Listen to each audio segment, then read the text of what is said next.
అందరికీ నమస్తే. ఆంధ్రప్రభ ఛానల్ కు స్వాగతం. నేను మీ సంతోషి. ఈ రోజు నేను ఏదులాబాద్ లో ఉన్నటువంటి మన్నార్ గోదాదేవి సమేత రంగనాథ స్వామి ఆలయానికి అయితే వచ్చానండి. ఇది వచ్చేసరికి 650 సంవత్సరాల క్రితం కట్టిన ఆలయం అన్నమాట. ప్రాచీనమైన ఆలయము, ప్రత్యేకమైన ఆలయము. ఇక్కడ ధనుర్మాస సందర్భంగా ప్రత్యేకమైన పూజలు అయితే చాలా చేస్తారు. దాని గురించి మనం పంతులు గారిని అడిగి తెలుసుకుందాం. అలాగే కొంతమంది భక్తులతో కూడా మాట్లాడదాం. ఈ అమ్మవారు చాలా ప్రత్యేకమైన అమ్మవారు. చాలా రంగనాథ స్వామి ఆలయాలు అయితే చూసుంటాం మనం. కాకపోతే గోదాదేవి సమేత ఆలయాలు అనేవి చాలా ప్రత్యేకంగా కొన్ని మాత్రమే ఉంటాయి. ఆ ఆలయాల్లో ఇదొక ఆలయం అన్నమాట. మన తెలుగు 2 రాష్ట్రాల్లో కూడా ఇది ఒక్క ఆలయమే ఉంది. అందుకని తెలుగు రాష్ట్రాల వారు అందరూ కూడా ఇక్కడికి విజిట్ చేస్తూ ఉంటారు. అలాగే ఆంధ్ర నుంచి కానివ్వండి, కర్ణాటక నుంచి, అండ్ మీరు చూసినట్టు తెలంగాణ నుంచి కూడా చాలా మంది భక్తులు వస్తూ ఉంటారు ఇక్కడికి ప్రత్యేకంగా. ఎందుకంటే తమిళనాడులో మాత్రమే ఇలాంటి ఆలయం ఉంది, తర్వాత ఇక్కడ తెలంగాణలో ఉంది. ఈ ఆలయ ప్రత్యేకత ఏంటంటే అమ్మవారే స్వయంగా కోరి మరీ ఆలయం కట్టించుకున్నారని చెప్పేసి చాలా మంది భక్తులు చెప్తున్నారు. ఈ ఆలయ విశిష్టత గురించి మనం పంతులు గారిని అడుగుదాం. అలాగే కొంతమంది భక్తులతో వీలైతే మాట్లాడదాం. లోపలికి వెళ్ళి చూద్దాం ఫస్ట్.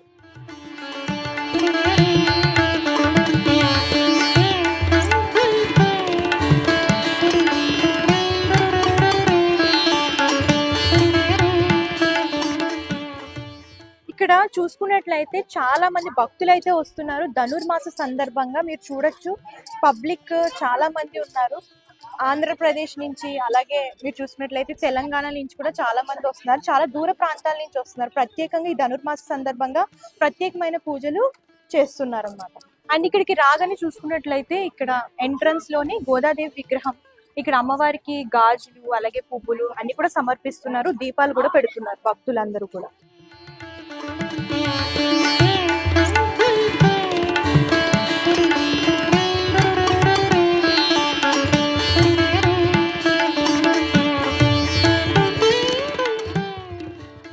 మనతో పాటు ఆలయ అర్చకులు పవన్ గారు ఉన్నారు. ఆయన అడిగి తెలుసుకున్నాము.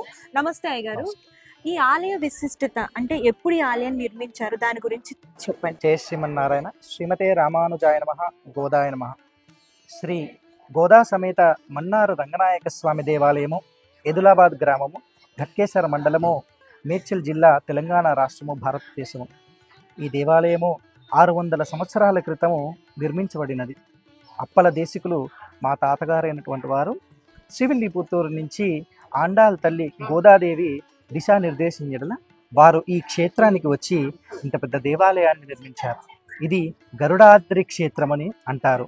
రాయపురం అనే ఈ గ్రామము కాలక్రమేణా ఏదులాబాద్గా మారి ఈ పెద్ద దేవాలయాన్ని నిర్మించారు. ఈ ఆలయం ఎప్పుడు నిర్మించారు? 600 సంవత్సరాల క్రితము ఈ దేవాలయాన్ని ఒక పెద్ద కొండ మీద ఈ దేవాలయాన్ని నిర్మించబడింది. కాలక్రమేణా ఇది సమానంగా మారింది మనకి. అయితే అప్పల దేశకులు ముందుగా వారు తిరువారించే విగ్రహాలని తీసుకువచ్చి పక్కనున్న వేణుగోపాల స్వామి దేవాలయంలో పెట్టుకొని, అమ్మవారు నాకు పెద్ద దేవాలయం కావాలి, నాకు ఈ చిన్న దేవాలయం సరిపోవట్లేదు అనగా వారు భిక్షాటన అంటే అక్షయ పాత్రతో భిక్షాటన చేసి ధనము ధాన్యము సేకరించి అమ్మవారు ప్రతి ఒక్కరి స్వప్న సాక్షాత్కారం చేస్తూ ఈ దేవాలయాన్ని కట్టడానికి సహకరించండి అని చెప్పేసి అందరి కలలో వెళ్ళి చెప్పిన ఎడల మా తాతగారు అప్పల దేశికులు మరుసటి రోజు అక్షయ పాత్రతో భిక్షాటన చేసి ధనము ధాన్యము సేకరించి ఇంత పెద్ద దేవాలయాన్ని, ఇంత పెద్ద గోపురాన్ని వారు నిర్మించేశారు. అలా చక్కగా మనకి ఈరోజు ఉత్తర శ్రీవిల్లిపుత్తూరుగా గాంచిన ఈ యొక్క శ్రీ గోదా సమేత మన్నా రంగనాయక స్వామి వారి దేవాలయము ఆండాల్ తల్లి మనకు దర్శనమిస్తుంది. రంగనాయక స్వామి, స్వామివారి కుడి పక్కన అమ్మవారు, స్వామివారి ఎడం పక్కన పెరియాల్ వార్ విష్ణుచిత్తుల వారు గరత్మంతుడు మనకు దర్శనమిస్తారు. మూల విరాట్లు, అలాగే ఉత్సవమూర్తులు, అలాగే తాతగారు తిరువారించే విగ్రహాలు మనకు మన దేవాలయంలో దర్శనమిస్తాయి. పూర్వ దేవాలయం కాబట్టి మనకి ఈ దేవాలయంలో 7 ప్రాకారాలు అన్నీ ఉంటాయి.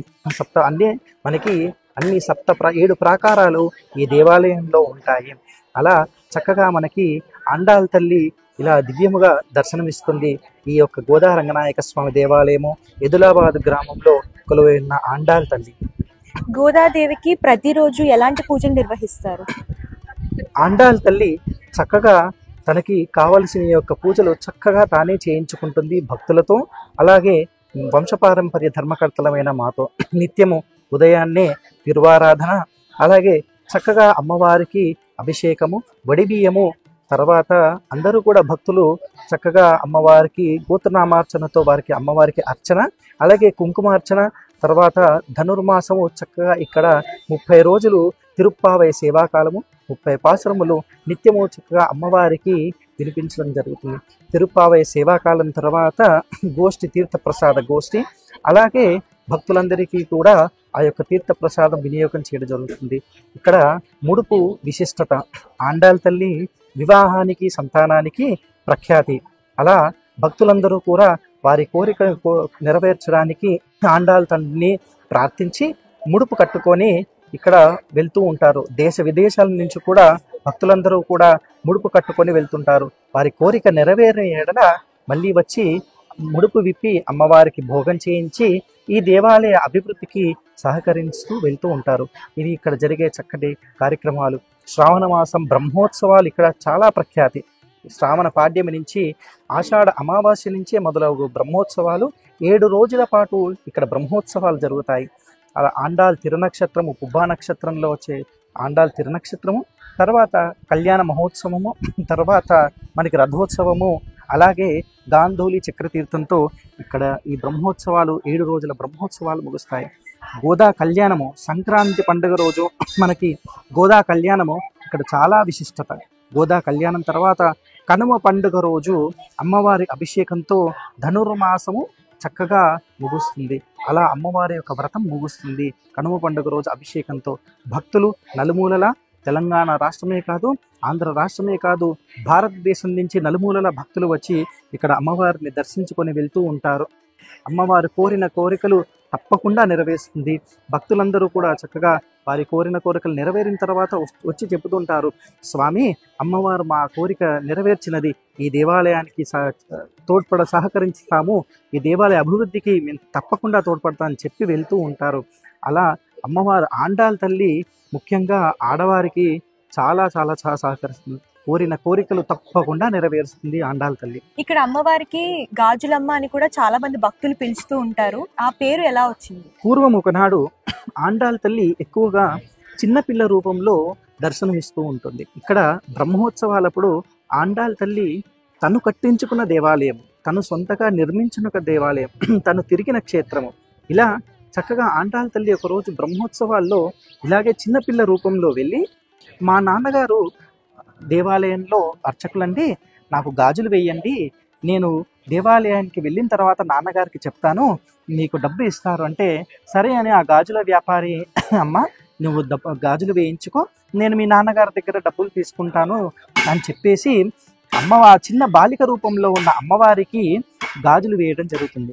గాజులు వేసిన తర్వాత మరునాడు ఆ గాజుల వ్యాపారి దేవాలయంలోకి వచ్చి, స్వామి మీ అమ్మాయి గాజులు వేయించుకున్నది, అయితే మీరు డబ్బులు ఇచ్చిన ఎడల నేను వెళ్తాను అంటే, మా తాతగారైన అప్పల దేశికులు, అయ్యా నాకు ఆడపిల్లల సంతానం ఇంకా కలగలేదు, మరి నీవు ఎవరి అని గాజులు వేసావు అంటే, లేదు స్వామి మీ అమ్మాయి అని చెప్పే వచ్చింది, నేను అప్పల దేశికుల కుమార్తెనే అని చెప్పి వచ్చింది, గాజులు వేయించుకొని వచ్చింది అని చెప్పి అమ్మవారు చెప్పిన ఎడల, లేదయ్యా అని చెప్పిన సంభాషణ తరువాత ఇలా కాదని చెప్పేసి పూర్వం కందిలి ఉండే ఆ దీపంతో అమ్మవారి దగ్గరికి వెళ్ళి చూసిన ఎడల ఆ యొక్క గాజుల వ్యాపారి వేసిన మట్టి గాజులు అమ్మవారి చేతికున్నాయి.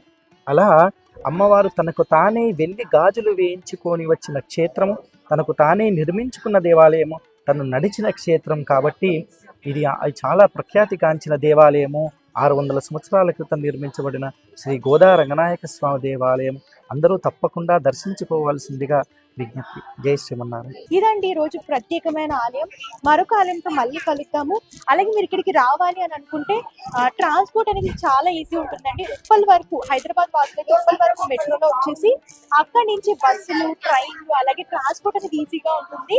ఏదులబాద్, గట్కేసర్ నుంచి ఏదులబాద్ అనమాట. ఏదులబాద్ లో మన్నార్ శ్రీ గోదాదేవి సమేత రంగనాథ స్వామి ఆలయం చాలా ప్రత్యేకమైన ఆలయము. ఎవరైనా సరే, ఆటో వాళ్ళైనా సరే, అలాగే మీరు ఏమన్నా ర్యాపిడో బుక్ చేసుకున్నా సరే ఈజీగా వచ్చేయచ్చు. లొకేషన్ కూడా ఈజీగానే ఉంటుంది. అలాగే డిస్క్రిప్షన్ లో కూడా నేను కంప్లీట్ గా గూగుల్ మ్యాప్ లొకేషన్ కూడా ప్రొవైడ్ చేస్తాను. ఎవరైనా రావాలి అని అనుకుంటే మీరు ఇక్కడ విజిట్ చేసి అమ్మవారిని దర్శించుకోవచ్చు.